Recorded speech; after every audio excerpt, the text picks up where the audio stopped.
권박사 지구촌 TV 시청자 여러분 안녕하십니까? 이번에는 제2차 세계대전 당시 싱가포르에서 일본군과 영국군이 전투하던 상황과 그리고 태평양 전쟁이 끝난 이후에 독립한 싱가포르이 비록 나라는 작지만 어떻게 튼튼하게 자주 국방을 이루고 있는 것에 대해서 신종태 교수님을 모시고 이야기를 듣도록 하겠습니다. 신 교수님 오래간만입니다. 예, 안녕하십니까. 예. 요즘 코로나가 심한데 어떻게 보내셨습니까? 요즘 전 집 가까이 있는 도서관에 가서 주로 살고 있습니다. 예. 도서관에서 주로 전쟁 군사책 보시나요? 예. 그만 또 앞으로 해외 답사시에 참고가 될 만한 그런 자료들을 수집하고 있습니다. 빨리 코로나가 끝나서 예. 신 교수님이랑 배낭 메고 또 전쟁터를 찾아다녀야 될 텐데 오늘 또 이렇게 나오셔서 태평양 전쟁 당시 싱가포르에서 영국군과 일본군이 싸우던 상황 그리고 조그만 싱가포르이 나중에 이제 독립이 돼서 오늘날 비록 나라는 작지만 아주 튼튼하게 자주 국방을 하고 있는 그런 모습에 대해서 또 얘기를 좀 해주십시오. 예, 알겠습니다. 싱가포르가 조그만 나라죠. 예, 서울하고 거의 비슷합니다. 비슷하죠? 서울보다 약간 큰 그런 면적을 가졌죠. 그리고 1965년, 예. 그러니까 제가 그때 초등학교 다닐 때였습니다. 예. 싱가포르가 독립했다는 것을 저희가 그 뉴스로 알게 됐었죠. 대단하십니다. 거기까지 기억하고 계시다. 원래 말레이시아 연방에 속해 있다가 거기서 떨어져 나오면서 독립한 거죠. 싱가포르이 조그만 어떻게 보면 도시국가고 그리고 주위에 싱가포르를 위협하는 나라가 사실 없지 않습니까? 말레이시아나 그렇죠. 또 약간 떨어져 있는 인도네시아 이런 나라들이 싱가포르를 무력으로 공격하려고 위협을 한다든가 그런 것도 없는 아주 평화스러운 상황인데도 싱가포르이 제가 가보니까 예비군까지 있더라고요. 예비군 훈련도 상당히 엄격하게 하고 있고 평화스러운 나라였지만은 사실상은 국민들이 상무정신을 가지고 또 정책 위반하는 사람들이랑 또 정치가들도 당장의 평화가 아니고 멀리 내다보는 국가의 안보를 생각해서 나라를 통치하는 걸로 그렇게 알고 있습니다. 교수님 다 가보셨는데 싱가포르의 간단한 소개와 그 다음에 지금 오늘날 싱가포르의 군사력 간단하게 좀 말씀 좀 해주시죠. 사실 동남아에서 동남아가 아니죠. 아시아에서 가장 잘 사는 나라가 싱가포르입니다. 맞습니다. 개인 국민 소득이 한 5만 8천 불 가까이 되고 그리고 군사력 면에 있어서도 인구가 한 600만 정도 되는데 현역이 5만 1000명의 예비군이 한 25만 정도 됩니다. 그 현역들은 한 2년 정도 복무를 하죠. 그리고 육해 공군이 있는데 해 공군 같은 경우는 거의 첨단 장비를 갖춘 그런 군대를 유지하고 있습니다. 그리고 마찬가지 예비군 훈련도 예비역으로 편입되고 나면 적어도 한 10년 이상 한 만 40세 정도 될 때까지는 1년에 거의 한 달 가까운 예비군 훈련을 받죠. 거의 예비군들이 현역에 준하는 그런 전투력 수준을 가지고 있습니다. 흔히 생각하면 도시국가인 싱가포르에서 어디 가서 훈련하느냐 그거 궁금하지 않습니까? 저도 늘 그걸 궁금하게 생각하고 있는데 호주나 대만이나 브루네오나 이런데 해외 전지훈련을 가서 현역하고 같이 한 달 정도씩 훈련을 받고 돌아온다고 그랬습니다. 오래전에 싱가포르에 갔었는데 싱가포르 거래처 직원이 저보고 내일 오전에 자기 사무실을 와달랍니다. 왜냐하면은 이 친구가 저한테 얘기하기를 내일이 자기가 예비군 훈련 날인데 싱가포르 예비군 법에 해외 바이어가 싱가포르 물건을 구입하러 오면은 훈련에 면제가 되거나 기다렸다고 꼭 아침에 와달라고 그래서 오후에 와도 되는데 이왕이면 아침에 오면 자기 상사한테 얘기해서 허락을 받아서 예비군 훈련이 면제되기 때문에 그렇게 좀 해달라고 해서 아마 충분히 그런 융통성이 있을 겁니다. 그래서 제가 한번 아침에 간 적이 있습니다. 하여튼 간에 그때 제가 이거 그래서 제가 물어봤습니다. 훈련이 제대로 정말 엄격하게 하냐 그러니까 상당히 세게 한답니다. 그래서 훈련 받을 때는 위장망까지 철모에 쓰는 위장망까지 싱가포르 아주 더운 나라지 않습니까? 근데 그 철모에다 위장망까지 쓰고 훈련을 받는답니다. 그래서 제가 싱가포르를 떠날 때 제가 그 궁금해하니까 그 위장망을 어디서 구해가지고 와갖고 저한테 선물로 주더구만요. 아마 현역이 한 5만 정도 되고 예비군들이 한 25만 정도 되니까 싱가포르의 사실은 군사 전략이라고 하는 것은 현역들이 주력이 아니고 유사시가 되면 즉각 동원된 예비군들이 주력 전투군으로 아마 활동을 하게 될 겁니다. 그리고 이제 싱가포르 태평양 전쟁 때 일본군이 그 영국 연방군을 격파하고 그 싱가포르를 점령해서 몇 년 동안 있었지 않습니까? 그래서 그런지 그 싱가포르 사람들이 그 전쟁에 대해서 상당히 피부로 느끼는 감도 남다를 것이고 싱가포르의 전쟁 역사, 태평양 전쟁을 포함해서 아니면 또 이 현대전의 일면을 보여주는 그런 그 군사 박물관들이 있습니까? 우선 뭐 싱가포르에는 제일 유명한 국립박물관이 있죠. 국립박물관이 있는데 그 국립박물관 전시실에 거의 제가 봐서는 한 3분의 1 정도는 태평양 전쟁에 관한 전시물로 구성이 되어 있습니다. 그렇군요. 그리고 과거 1940년대 영국군이 주둔했던 그 주둔지라든지 그다음 센토사 섬에 있는 주요 이제 포대라든지 그대로 보존하면서 전쟁 유적지로 관광객들에게 개방하고 있습니다. 그처럼 전쟁의 역사에 대해서 그 사람들은 국민들이 체감할 수 있게끔 그렇게 존재하고 있었습니다. 그러니까 전쟁의 역사를 그대로 교훈으로 받아서 다시는 전쟁이 일어나면 안 되겠다 하는 그런 그 분위기가 된 거겠네요. 그리고 그 태평양 전쟁 때 일본군이 싱가포르를 점령했지 않습니까? 일본군이 싱가포르를 점령하기 전에 영국에서는 싱가포르를 난공불락의 요새라고 장담했는데 일본군이 쉽게 그 점령했지 않습니까? 당시에 영연방군 싱가포르를 방위하는 영연방군이 13만 명이고 일본군은 3만 명이 그 말레이시아 반도 끝에 조울바루를 그 수로를 건너서 공격했는데 그 일본군 3만 명, 즉 3만 명이 13만 명을 격파했거든요. 그러니까 우리가 보통 얘기할 때 공격하는 측에서 방위하는 것보다 3배가 많아야 된다. 만약 그런 우리가 통상 이론을 따르자면 영국군이 13만 명이 방위하니까 일본군 40만 명이 공격을 해야 되는데 일본군은 3만 명이 공격을 했거든요. 그런데 이렇게 쉽게 싱가포르를 점령했단 말입니다. 신 박사님께서 좀 알기 쉽게 좀 설명 좀 해주시죠. 우선 그 병력 수에 있어서는 영연방군이 압도적으로 많았지만 왜 그렇게 쉽게 싱가포르가 점령되고 또 말레이 반도가 일시에 일본군 수정에 넘어갔냐면 우선 병력 구성에 있어서 일본군은 1937년 중일전쟁 이후에 그 중국 대륙에서 아주 전투로 단련된 그런 고참병들 위주로 구성되어 있었습니다. 그리고 숱한 실전 경험을 통해서 이 사람들은 전투 시에 뭐가 필요하고 뭐가 불필요한지를 잘 알았습니다. 그리고 군기도 엄격했고 훈련도 된 데 비해서 영연방군들은 거의 100여 년 동안 이 동양 지역을 점령하면서 동양인들을 깔보는 그런 게 굉장히 강했습니다. 심지어 일본군과 대적하기 전에 일본군은 눈이 작고 사팔뜨기가 많기 때문에 사격도 제대로 할 수 없는 그런 군대다. 이런 인식을 가지고 있습니다.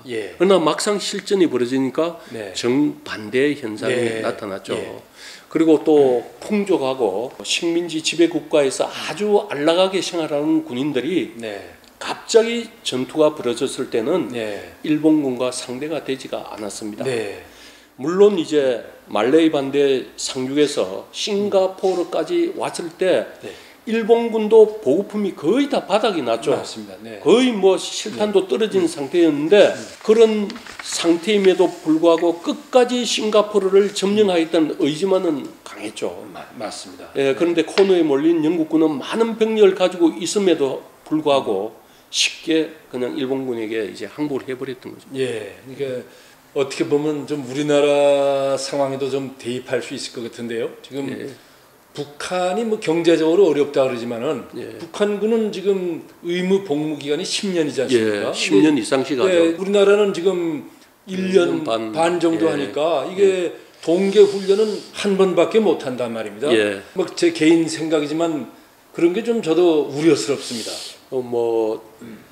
좀 극단적으로 표현하면 북한군은 악밖에 남지 않는 그런 군대라고 볼 수 있죠. 뭐 보급도 열악하고 장비도 노후화되어 있고 그렇지만 하여간 한국군에 대한 적개심이라든지 정신교육 열악한 환경 가운데서도 끝까지 뭔가 하려고 하는 의지는 상당히 간로 그렇게 판단이 되고 있습니다.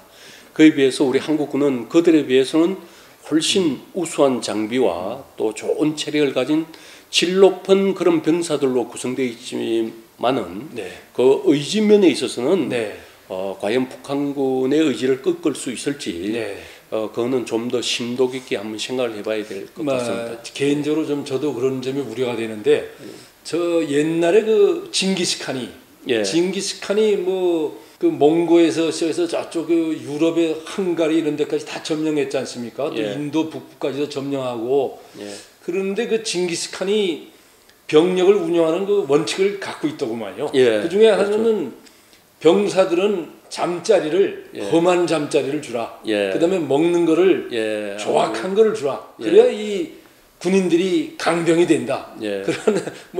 그런 이 기본적인 조건을 가지고 병사들을 다뤘더구만요. 물론 제가 이렇게 말씀하는 거는 그러면 우리나라 군인들도 그렇게 뭐 옛날 노예 주인이 노예를 학대하듯이 그렇게 하라는 건 전혀 아니고 우리가 뭐 음식도 풍족하게 먹고 그러지만 그 가운데서 풍족한 가운데서도 군인의 그 군인다움 이런 것을 잊으면 안 되는데 그냥 이 물질이 풍족한 그런 걸로 휩쓸려서 편한 것만 찾다가는 전쟁에서 질 수 있다는 그런 생각이 많이 듭니다. 제가 생각해도 지금 우리 한국군 같은 경우 훈련을 할 때 과연 실전 상황이 됐을 때 최악의 조건에서 모든 것이 이루어진다.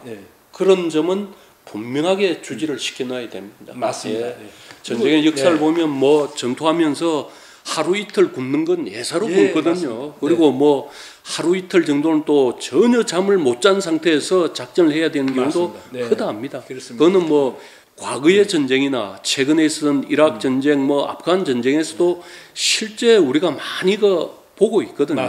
그런 조건을 갖다가 항상 병사들이나 장교들에게 주지시켜둬야 될 필요는 있다. 뭐 얘기가 좀 빗나가지만 월남전에서나 월남전에 그 월남군이 무기가 그렇게 좋아도 공산월맹군한테 지지 않습니까? 그 다음에 아프가니스탄도 최근에 봤지만 그럼요.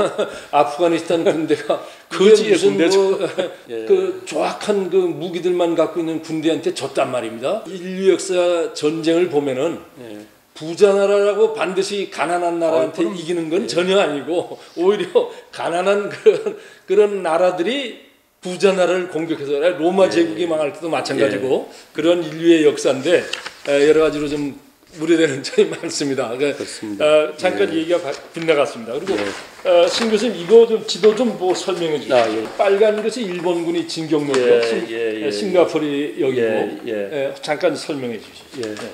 우선 일본군이 하와이를 공격하기 1시간 전에 일본군들이 여기 말레이 반도죠. 말레이 반도 이쪽 태국 지역과 이쪽 말레이 지역으로 상륙을 하게 됩니다. 지금 싱가포르에서 일본군이 상륙한 이 지점은 직선거리로 한 600km 가까이 되죠. 그러나 실제 기동하는 거리는 한 1000km 가까이 될 겁니다. 그래서 세 방향에서 1941년 12월 8일 날 상륙을 해서 벌써 1942년 2월 초에 벌써 싱가포르 이쪽에 도착하죠. 여기 조호르 수로죠. 그 조호르 수로를 건너서 1942년 2월 15일 날 영국군이 이제 여기서 항복하게 되는 거죠. 싱가포르 전투 당시 일본군 지휘관과 영국군 지휘관의 차이점을 좀 말씀해 주시죠. 당시에 그 일본군을 지휘했던 지휘관은 일본 제25군 사령관 야마시타 도모유키 중장이었죠. 일본군은 계급 체계가 장군들이 소장, 중장, 대장 이렇게 구분되어 있습니다. 영국군은 퍼시발 중장이었습니다. 그런데 이 두 사람 사이의 차이는 야마시타 중장 같은 경우는 풍부한 실전 경험과 아주 엄격한 군기를 유지해서 일본군들을 갖다가 운용한 데 비해서 퍼시발 영국군 중장 같은 경우는 인격적으로 훌륭하고 굉장히 신사적으로 또 군대를 지휘를 했죠.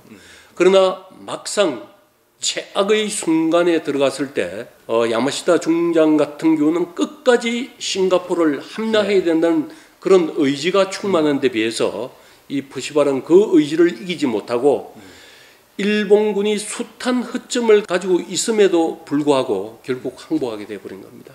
그래서 실제 보면 실전 상황에서 훌륭한 인격을 가지고 부하들을 신사적으로 대해준다는 것도 굉장히 중요하지만 적의 의지를 꺾을 수 있는 독한 성격을 가진 그런 군의 지휘관이 필요한 면이 있다. 저는 개인적으로 저도 동의합니다.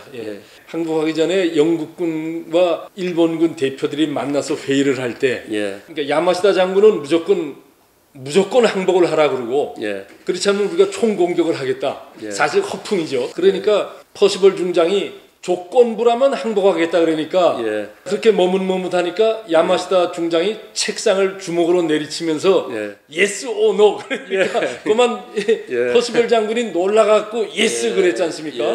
참 뭐랄까 세계사에 좀 유례가 드물 정도로 그 영국 측으로서는 참 불명예스러운 전쟁이었죠. 그 말이 흔히 내려오면서 yes가 no가 그런 이야기를 갖다가 아직도 우리도 흔히 그에 쓰고 있는데 거기서도 보십시오. 퍼시벌 중장이 심약하지 않습니까? 그런 협상장에서 지휘관이 더 당당한 자세를 취하고 좋다. 너희들이 이런 조건을 들어주지 못한다고 그러면 끝까지 싸우겠다고 그런 의지도 내세울 수 있거든요. 그러나 이미 지휘관으로서 자신 없이 배짱도 없이 적장에게 항복을 해버리니까 참 안타까운 일이었죠. 그렇습니다. 일부 역사학자들은 말하기를 싱가포르 전투는 일본군이 영국군한테 이긴 게 아니고 야마시타 개인의 허풍으로 영국군한테 이겼다 이렇게 얘기를 하는 학자들도 있더구만요. 그때 그 퍼시벌 장군이 하루만 더 버텨줬으면은 일본군의 포탄이 다 동인하는 그 상황인데 일본군 그 야마시타 중장은 자기들의 그 탄약이 이제 고갈되는 거를 영국군한테 숨기려고 그 마지막 순간까지 포탄이 넉넉한 것처럼 포를 이동시키면서 포격을 하고 그랬는데 그 영국군이 그 작전에 그만 말려 들어가 버린 거죠. 그렇습니다. 하루만 더 버텼으면은 오히려 영국군이 대승리를 하는 그런 경우가 생겼을 텐데 그만 아쉽게도 영국군이 끝까지 버티지를 못했죠. 결국 이제 퍼시발 중장의 항복으로 인해서 10만 이상의 영연방군들이 그 포로가 됐죠. 네, 맞습니다. 그 사람들이 3년 이상의 포로 생활한 건 끔찍했습니다. 그러니까 지휘관에 어떤 지휘관냐에 따라서 결국은 전쟁의 승패가 이렇게 나게 되고 그 피해는 고스란히 그 부하 장병들에게 다 돌아갔던 겁니다. 그리고 또 싱가포르의 패배가 영국 역사상 최대 그렇습니다. 불명예스러운 패배였다고 합니다. 그 보니까 13만 명의 병력 중에 영국군, 호주군, 백인 병사들은 한 5만 명이고 나머지 8만 명은 그 인도군 병사들이나 또 말레이 병사, 그 현지 병사들 이렇게 구성됐더구만요. 일본군이 이 싱가포르에서 포로로 잡은 영연방군에 대해서 그 어떻게 대우를 했습니까? 그 참 가슴 아픈 그 역사지만 센토사 섬에 있는 영국군 포대 유적지 있지 않습니까? 거기 전시물의 거의 3분의 1 정도가 영연방군들의 포로 생활에 대해서 그림들이 그렇게 많습니다. 그거 참 보면 아주 치통으로 고생하는 그 영국군 포로가 도저히 의료 혜택을 받을 수 없으니까 끈으로서 치아를 매달고 묶어서 저 나뭇가지에 달아서 돌멩이를 갖다 큰 바위돌을 달아서 동료가 뽑아주는 이런 그림도 그려져 있습니다. 그리고 뭐 흔히 포로 사진에 많이 나오지만 갈비뼈가 항상하게 남은 그런 포로들이 부지기수로 그 수용소에 수감되어 있고 그랬습니다. 그 포로 중에 많은 그 포로가 태국에 끌려가서 콰이강의 달이 맞습니다. 유명한 영화도 있지만 콰이강의 예. 달이 만드는 그 공사에도 동원됐었죠. 예. 금 박사님 거기서도 가슴 아픈 그 역사가 한 300명 정도의 한국인 일본군 군속들이 포로를 관리했습니다. 예. 나중에 전쟁이 끝나고 나서 이 포로 감시원들이 학대 명목으로 해서 재판에 다 회부됩니다. 그러면서 그때 24명의 한국인이 사형 선고를 받았고 28명이 무기징역에 처해졌습니다. 정작 한국 사람들을 이용해서 포로를 학대하게 한 일본군들은 조직적으로 철수해서 무사히 일본으로 돌아갔습니다. 그게 참 식민국가의 어떤 국민들의 비애였죠. 맞습니다. 그 일본군이 포로 수용소를 운영할 때 포로 감시병들을 조선 출신을 많이 썼죠. 악역은 이 식민지 국민들한테 맡긴 것 같습니다. 그리고